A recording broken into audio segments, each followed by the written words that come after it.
Bismillahirrahmanirrahim. Assalamualaikum warahmatullahi wabarakatuh. Kami dari kelompok 7 Studi Agama Lokal ingin menyampaikan hasil wawancara kami bersama narasumber tradisi agama lokal tentang malam satu suro yang berada di daerah Jawa. Nah, sebelumnya izinkan kelompok kami untuk memperkenalkan terlebih dahulu. Saya sendiri bernama Taufikul Hakim.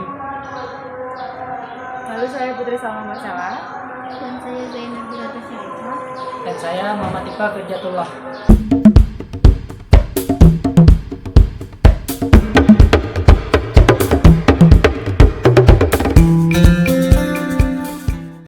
Oke, sebelum kita menyampaikan hasil dari wawancara kami akan sedikit menjelaskan mengenai tradisi malam satu suro yang biasa dilakukan setiap tahunnya oleh para masyarakat Jawa, khususnya untuk daerah Jogja. Nah, pada pandangan sekitar masyarakat, malam satu suro diyakini sebagai pengingat untuk tetap eling dan waspada. Eling di sini maksudnya masyarakat diharapkan untuk tetap ingat siapa dirinya dan di mana dia berada serta siapa Tuhannya. Lalu untuk waspada sendiri ini diartikan sebagai masyarakat diharapkan untuk tetap terjaga dan waspada terhadap mara bahaya yang ada. Jadi sebagai penjaga agar masyarakat tetap selalu terjaga dari apa yang menyesatkan. Nah, untuk perayaan malam satu suronya itu dilakukan di wilayah Keraton Jogja. Nah, itu dilakukan dengan cara mengarak benda pusaka mengelilingi benteng keraton yang diikuti oleh seluruh warga Yogyakarta dan sekitarnya. Saat mengelilingi keraton atau ngobeng benteng, masyarakat yang mengikuti ritual tidak diperkenankan untuk berbicara persis seperti orang yang sedang bertapa, hingga muncul istilah bisu ngobeng banteng. Lalu untuk wawancara, kami mewawancari narasumber yang kebetulan keturunan dari Jawa, dan kebetulan narasumber tersebut masih aktif melakukan malam satu suro tersebut gitu. Jadi narasumber tersebut tidak pasif, melainkan dia juga terjun ke dalam lapangan tersebut gitu kan. Biar lebih lanjut, berikut wawancara yang dilakukan secara daring karena terkendala jarak. Assalamualaikum, selamat sore Mas Chandra. Waalaikumsalam warahmatullahi wabarakatuh. Selamat sore Mas Iqbal. Gimana kabarnya Mas Chandra? Alhamdulillah saya sehat. Ya, saya di sini saya selaku mahasiswa UIN Sunan Gunung Jati jurusan Akidah dan Filsafat. Kebetulan saya ada tugas untuk mewawancarai terkait dengan budaya dan atau tradisi yang ada di Jawa gitu kan. Ya, sebenarnya bebas sih, cuma kelompok kita ngambilnya dari Jawa gitu. Dan kebetulan narasumber ada Mas Chandra gitu kan, kenalan dari Putri gitu. Sebelumnya mohon izin minta waktunya sebentar. Gak apa-apa Mas Chandra? Siap, gak apa-apa. Ya. Saya bakal mengajukan beberapa pertanyaan terkait budaya atau tradisi yang ada di Jawa. Mau itu ya, setidaknya kalau garis besarnya sih mungkin budaya apa saja gitu kan, ya seperti kayak gitu. Terus untuk spesifiknya mungkin yang lebih terkenal ya Mas ya. Ya. Lanjut ke pertanyaan aja ya Mas ya.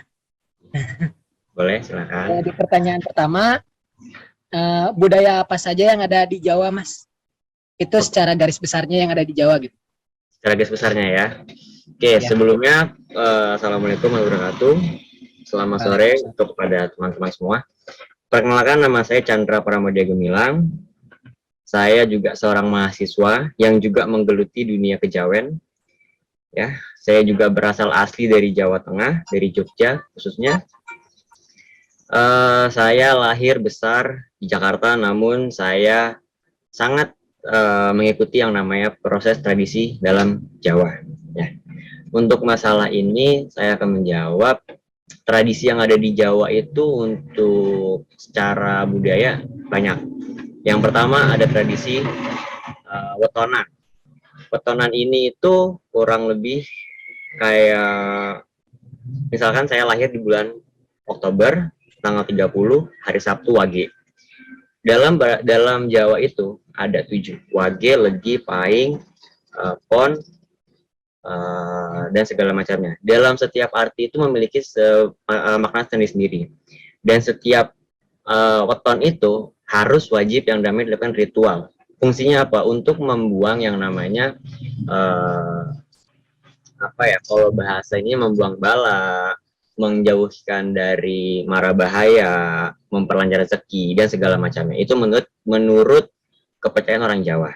Itu yang pertama, tradisi wetonan ya. Yang kedua, ada lagi yang namanya acara ruatan. Ruatan ini tuh bisa dibilang apa ya? Kalau dibilang mungkin ruatan ini banyak ya maknanya ya. Cuman kalau di daerah Jawa khususnya ini untuk dalam tanda kutip ya, mohon maaf ya, untuk biasanya itu mengusir yang namanya buto ijo.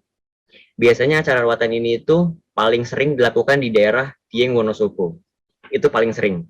Karena di sana itu terdapat anak yang satu dari sekian banyak anak yang memiliki rambut gimbal. Dan rambut gimbal itu biasanya pertanda bahwa dia itu memiliki hubungan yang sangat dekat dengan yang namanya buto ijo. Untuk mengusir buto ijo ini, dalam tanda kutip bukan kita mengusir secara ini ya, tapi untuk menjauhkannya mereka dari mara bahaya yang dilakukan oleh buto ijo ini, maka dilakukan acara ruatan. Yang pertama seperti dipotong rambut gimbalnya, lalu memberikan apa yang si anak ini minta, seperti itu. Lalu selanjutnya ada lagi yang namanya larung saji. Larung saji ini apa ya? Biasanya itu dilakukan di daerah-daerah pantai utara, Pantura, di Pemalang, di Pekalongan, di Indramayu. Fungsinya apa? Fungsinya ini lebih ke bersyukur kepada Tuhan dan juga kepada leluhur, dan juga berterima kasih kepada Tuhan atas biasanya itu kalau ada panen raya itu merupakan bentuk suatu berterima kasih lah kepada Tuhan dan kepada leluhur gitu. Oke. Biasa juga untuk mendoakan para nelayan yang biasa melaut, untuk mendoakan para petani agar tidak terkena hama, sebagai macamnya seperti itu. Lalu ada lagi acara yang namanya syawalan.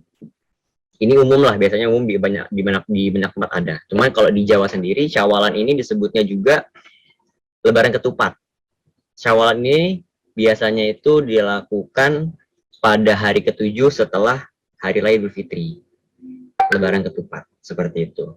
Lalu ada juga yang namanya lebaran santri untuk di beberapa daerah.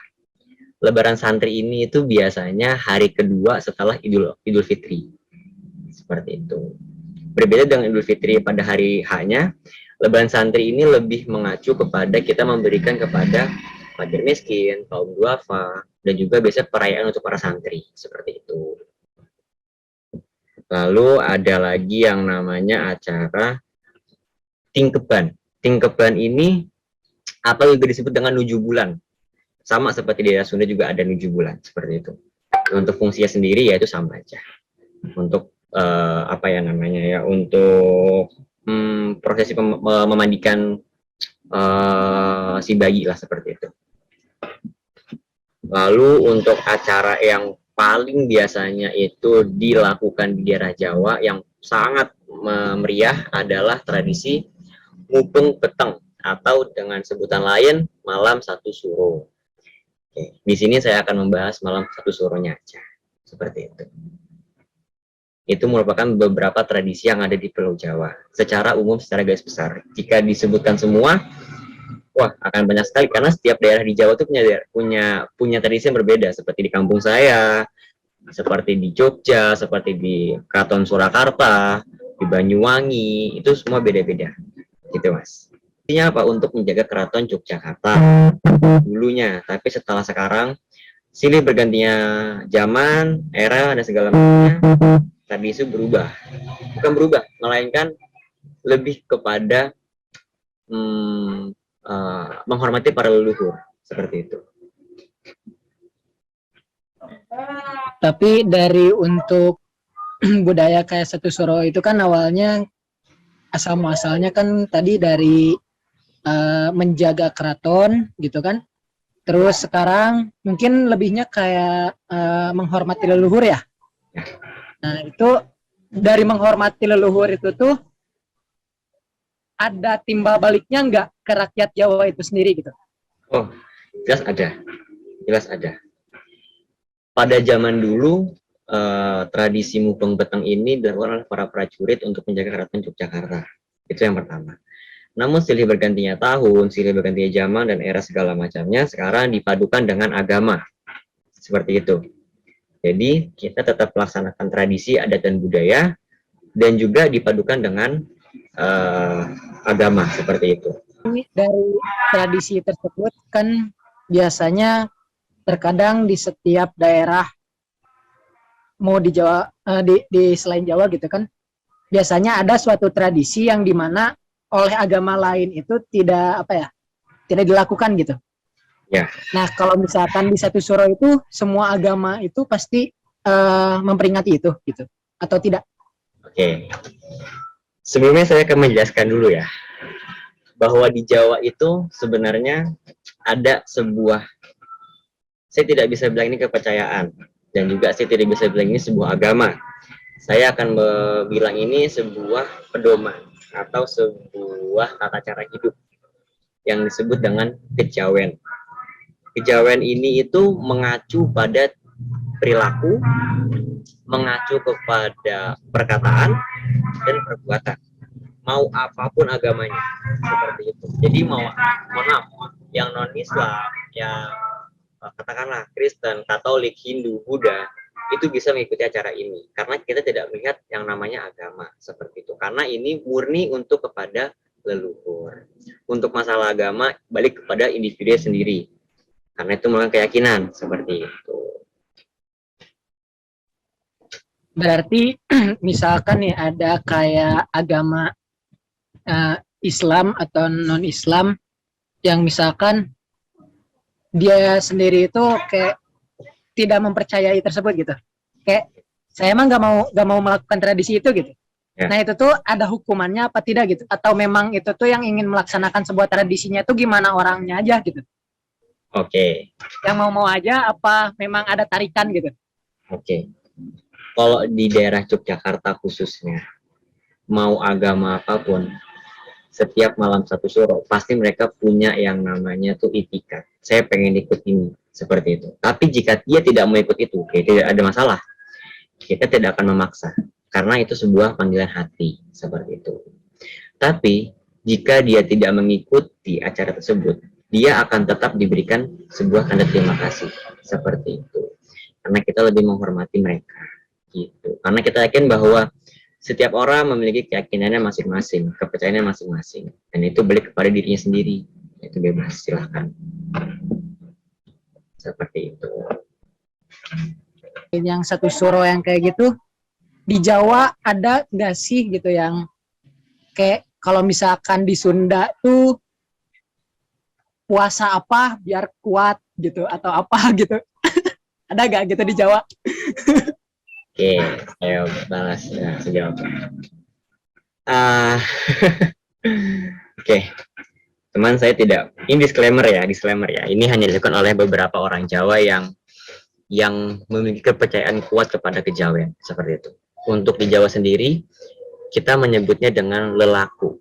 Lelaku ini apa? Lelaku ini adalah sebuah perbuatan untuk menghargai para leluhur dan juga untuk memanggil para leluhur. Ya, seperti itu.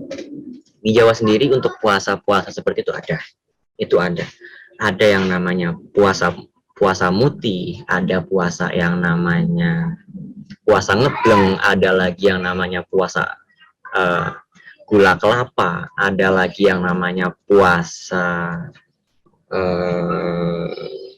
puasa talas, seperti itu. Dan kalau mau dijabarkan semua, itu masing-masing puasa punya manfaatnya sendiri-sendiri, seperti itu.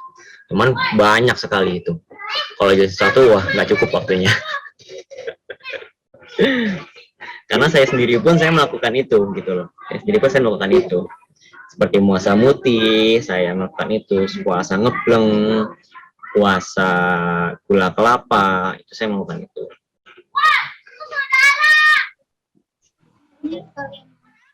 Kalau itu, Ini nggak mau nanya prosesi malam 7 Suro itu seperti apa? nah, oh iya, itu ya. Satu lagi prosesinya. Kalau prosesinya gimana, Mas? Satu lagi aja itu. Satu lagi aja prosesinya. Prosesinya, Ya prosesinya. oke, ini khusus Kalau bisa Mas sambil menjadi- dipraktekin, Mas. boleh. Oh, boleh. Prosesinya ini untuk khususnya di daerah Yogyakarta, karena saya orang Yogyakarta ya, mungkin nggak cuma Yogyakarta, ada keraton Yogyakarta, ada keraton Surakarta, dan ada keraton Pura saya lupa, Mangkunegaraan kalau nggak salah. Dalam satu suro kita bertiga ini selalu gabungan seperti itu. Cuma kita berkumpul di Yogyakarta. Untuk apa sih yang identik dalam malam satu suro? Sebenarnya kan pertanyaannya seperti itu. Apa sih yang identik? Yang identik dengan malam satu suro adalah yang namanya jamasan pusaka atau mencuci benda-benda pusaka seperti ini. Keris seperti ini. Keris ini saya dapatkan dari Keraton Yogyakarta asli. Ini masih asli di Yogyakarta. Ini saya dapatkan ini dari kakek keturunan saya karena kakek keturunan saya masih seorang abdi dalam Keraton Yogyakarta. Jadi saya tidak langsung, saya masih keturunan Yogyakarta dari dalam keraton seperti itu. Untuk fungsinya jamasan itu apa? Yang pertama kita mencuci supaya bersih. Yang kedua supaya kita menjaga juga pusaka ini jangan sampai rusak. Dan juga kita memperkenalkan kepada masyarakat bahwa ini loh pusaka dari Jawa. Ini loh pegangannya orang Jawa, seperti itu. Yang kedua ada lagi yang namanya kirap suro. Kirap suro ini itu sebenarnya apa ya? Seperti berjalan mengelilingi Keraton Surakarta atau Keraton Yogyakarta dengan membawa kerbau bule. Dan kerbau ini hanya dimiliki oleh Keraton Yogyakarta, seperti itu. Ya, seperti itu kirap suro ini. Kirap suro ini biasanya tuh diikutin sama ratusan bahkan ribuan orang di belakang dengan membawa sesaji juga. Nah, sesaji ini untuk apa? Sesaji ini disebut juga dengan sedekah laut atau larung saji. Larung saji ini apa? Larung saji ini tuh kita seperti macam gunungan makanan, tumpeng lah seperti itu. Lalu kita larung ke laut, biasanya laut selatan, di Parangtritis, atau Pantai Baron, atau Pantai Kukup di daerah Wonosari, Yogyakarta. Fungsinya apa? Ini bentuk terima kasih kita kepada leluhur dan kepada Tuhan Yang Maha Esa. Dan juga bentuk kita menghormati kepada leluhur kita. Karena kita tidak bisa seperti ini nih, tidak seperti sekarang ini jika tidak ada leluhur kita sebelum-sebelumnya. Dan juga kita berterima kasih kepada Tuhan Yang Maha Esa, karena apa? Tuhan sudah memberikan banyak rezekinya untuk kita. Jadi kita secara langsung kita berterima kasih kepada Tuhan, seperti itu. Lalu ada lagi yang namanya tapa bisu. Tapa bisu ini unik. Unik tapa bisu ini, karena tidak semua orang kuat menjalaninya. Apa tapa bisu ini? Tapa bisu ini tuh seperti semedi, cuman kita bukan semedi. Kita tetap aktivitas biasa jalan gitu. Tapi di pada malam hari ya, kita tidak boleh ngomong sepatah kata pun. Satu patah kata pun itu tidak boleh ngomong. Karena apa? Orang Jawa yakin bahwa mulut ini tuh banyak fitnahnya. Seperti itu. Mulut ini tuh bisa dikatakan banyak mudorotnya dalam agama ya, seperti itu. Lalu ada lagi pawai obor. Nah, ini yang gede-gedean nih biasanya nih pawai obornya nih. Pawai obornya tuh bisa kita keliling Keraton Yogyakarta dari Keraton Utara dan sampai Keraton Selatan. Ini biasanya banyak ribuan orang yang ikut biasanya. Sampai Jogja itu kalau malam satu suro itu tutup total karena digunakan untuk acara ritual ini. Wah, ramai sekali Mas. Sekali-kali boleh coba kan. Seperti itu. Lalu setelah kita pawai obor, nanti kita ada tradisi lagi yang namanya kungkuman. Kungkuman ini apa? Kungkuman ini mandi di laut. Seperti itu. Kita mandi di laut pantai selatan. Seperti itu. Apa fungsinya? Apa sih esensinya? Kita percaya bahwa laut itu adalah miliknya Tuhan. Kita nggak tahu kan laut itu seluas apa, sedalam apa. Apa yang ada di dalam kita nggak tahu. Jadi kita mandi di laut untuk melepaskan yang bisa dibilang roh-roh jahat yang menempel di kita, dan juga untuk membuang bala dalam diri kita. Jadi kayak gitu mas. Tapi bukan kalau misal, tapi itu tuh kan kalau mandi di laut tuh harus ke pantai selatan atau tidak? Kalau orang Jogja harus pantai selatan. Karena apa? Kalau ditarik garis lurus dari Keraton Yogyakarta terus ke apa saya lupa. Keraton Yogyakarta, lalu Pohon Beringin, lalu pantai selatan, itu kalau ditarik garis lurus itu lurus, simetris. Gitu. Nah, kita percaya pantai selatan. Karena kita juga orang Jogja percaya bahwa zaman dahulu kala penunggu pantai selatan itu pernah bertemu dengan Sri Sultan Hamengkubuwono. Seperti itu. Ini pertanyaan terakhir. Yang tadi mungkin untuk masalah keris yang peninggalan Mbah, tadi kan Mas sendiri udah berbicara bahwasannya keris itu tuh tidak ada yang bisa megang selain Mas gitu. Bahkan di keluarga Mas sendiri gitu. Kan kalau misalkan keluarga Mas sendiri itu kan pasti turunan Mbah sendiri juga gitu kan. Tapi yang bisa megang tuh hanya Mas gitu. Nah itu tuh kalau misalkan nih dipegang sama yang lain, efeknya bakal gimana ke orang yang tidak bisa megang itu? Dan untuk Mas sendiri yang bisa megang, itu tuh efeknya apa gitu? Kalau orang yang nggak bisa megang dan dia memaksakan untuk megang, biasanya hal pertama yang akan terjadi adalah dia sakit. Dia kejang-kejang, seperti itu. Bagaimana cara menyembuhkannya? Sampai sekarang saya masih belum tahu bagaimana cara menyembuhkannya. Pertama. Yang kedua, kalau saya sendiri yang pegang barang ini, kalau orang itu, maaf ya, tanda kutip, dia punya indera keenam, dia akan bilang ke saya bahwa saya bukan Chandra, melainkan orang lain. Seperti itu. Karena memang keris ini dulunya dipakai oleh prajurit. Seorang panglima, gitu. Jadi memang keris ini memiliki apa ya namanya, karisma yang sangat tinggi, seperti itu. Dan hanya bisa saya megang karena memang sudah ada garis keturunan, dan biasanya orang-orang pilihan yang bisa pegang ini, seperti itu mas, kurang lebih seperti itu.